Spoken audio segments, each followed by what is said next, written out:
ইয়া রাসূলুল্লাহ ইয়া হাবিবাল্লাহ, আমার ঘরে আমরা কেবল দুইজন থাকি, দুইটা ঘর। এক ঘরে থাকে আমার আম্মা, আরেক ঘরে থাকে আমি। আফাস্তাদিনু আলা উম্মি, আমি কি আমার মায়ের ঘরে ঢোকার আগে অনুমতি নেওয়া লাগবে নাকি? নবী হে, দুইটা রুম আমার ঘরে, এক রুমে আমি, আরেক রুমে আমার মা।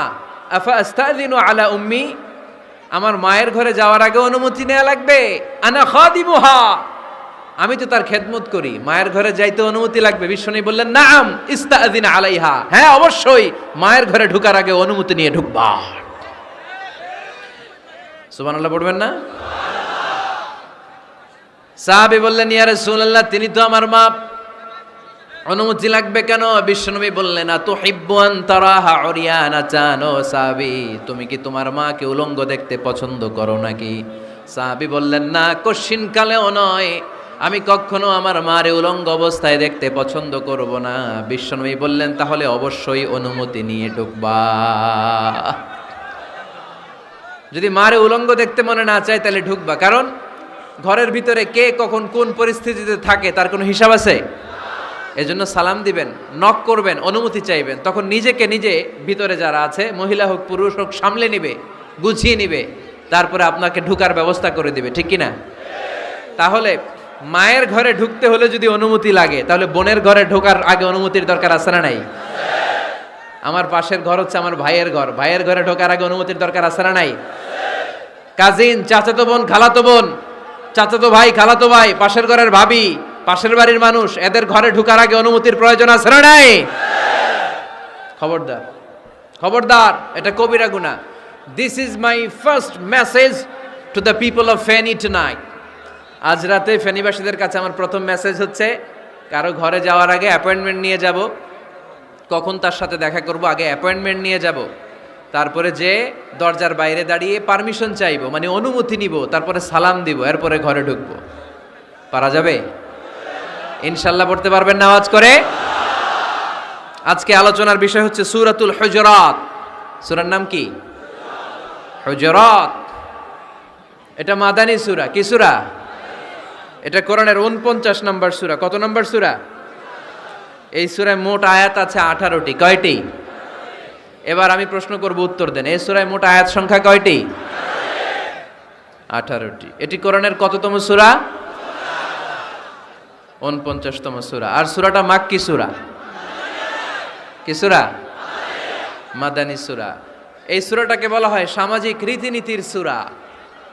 সোশ্যাল নর্মস শেখানো হয়েছে এই সূরায়। কেমন করে সমাজের শান্তি শৃঙ্খলার ভারসাম্য অক্ষুণ্ণ থাকবে সে ব্যাপারে সূরাতে আল্লাহ তাআলা কিছু দিক নির্দেশনা দিয়েছেন। আমাদের সমাজের ভারসাম্য ঠিক নাই, শান্তি নাই, সুশৃঙ্খলা নাই, শুধু মারামারি, জিঘাংসা, কিলাকিলি, হিংসা, বিদ্বেষ, বিশৃঙ্খলা। এই হিংসা, বিদ্বেষ, বিশৃঙ্খলা, মারামারির বিপরীতে সমাজের সাম্য, ভ্রাতৃত্ব, ভালোবাসা, সুশৃঙ্খলা আর ভারসাম্য কিভাবে অক্ষুণ্ণ রাখা যায়, সেজন্য আল্লাহ তাআলা এই সূরার ভেতরে 10টা গাইডলাইন দিয়েছেন। কয়টা? সবাই বলতে হবে, কয়টা? 10টা। প্রথম গাইডলাইন হচ্ছে, আল্লাহ তাআলা বলছেন খবরদার, যারা বিশ্বাসী বলে নিজেদেরকে দাবি করো, আল্লাহ আল্লাহর রাসূলের নিয়মের বা আইনের উপর দিয়ে টপকে যেও না। আল্লাহ আল্লাহ রাসূল যেটা বলেছে এটাই ফাইনাল, ঠিক কিনা?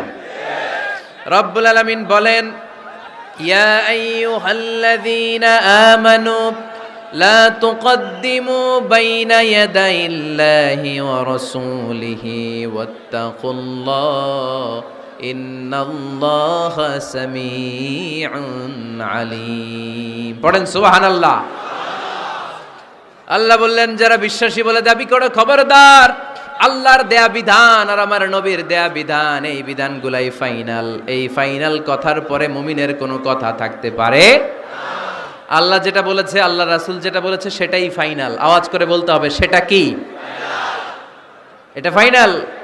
এরপর আর নতুন কোনো কথা নাই। যখনই বলা হবে আল্লাহ বলেছে, রাসূল বলেছে, আমরা বলবো আমান্না, সামি'না ওয়া আতা'না, আমরা শুনলাম, মানলাম, বিশ্বাস করলাম, আমাদের পক্ষ থেকে আর দ্বিতীয় কোনো কথা নাই, ঠিক কি না? এজন্য আল্লাহ বললেন খবরদার, আমি আর আমার রাসূল যেটা দিয়েছি সেটাই ফাইনাল। অতিরিক্ত বুঝতে যেও না, ওভার স্মার্ট সাজতে চেও না, আমি আল্লাহর দেয়া নবীর দেয়া বিধানের সামনে অ্যাডভান্স হতে যেও না, কারণ আমি আল্লাহ আর আমার রাসূল যেই নিয়ম দিয়েছি সেটাই ফাইনাল, সেটাতেই বরকত। কোন মুমিন বান্দাবান্দীদের কাছে যখন আল্লাহ আর আল্লাহর রাসূলের কথা বলা হয় তাদের কাছে এটাই ফাইনাল, ঠিক কি না? ওমা কানা লিমুমিনিন ওয়ালা মুমিনাতিন ইযা কাদাল্লাহু ওয়া রাসূলুহু আমরান আইয়াকুনা লাহুমুল খিয়ারাতু মিন আমরিহিম। মুমিন নরনারীর কাছে যখন বলা হবে এটা আল্লাহর কথা, আল্লাহর রাসূলের কথা, এটাই ফাইনাল। এরপরে মুমিনের আর নতুন কোনো চয়েস থাকতে পারে না। আল্লাহ বলেছে 5 ওয়াক্ত সালাত জামাতের সাথে আদায় করো, এটাই ফাইনাল, ঠিক কি না? আল্লাহ বলেছেন চুরি করলে চোরের হাত কেটে দাও। বিশ্বনবী জীবদ্দশায় চোরের হাত কেটে দেখিয়ে দিয়েছেন, চুরি করলে হাত কেটে দাও, এটাই ফাইনাল, ঠিক কি না? আল্লাহ নিয়ম জারি করেছেন, ও নারীরা পর্দা করে ঘর থেকে বের হও, এর উপরে কোনো কথা নাই, জোরে বলেন ঠিক কি না?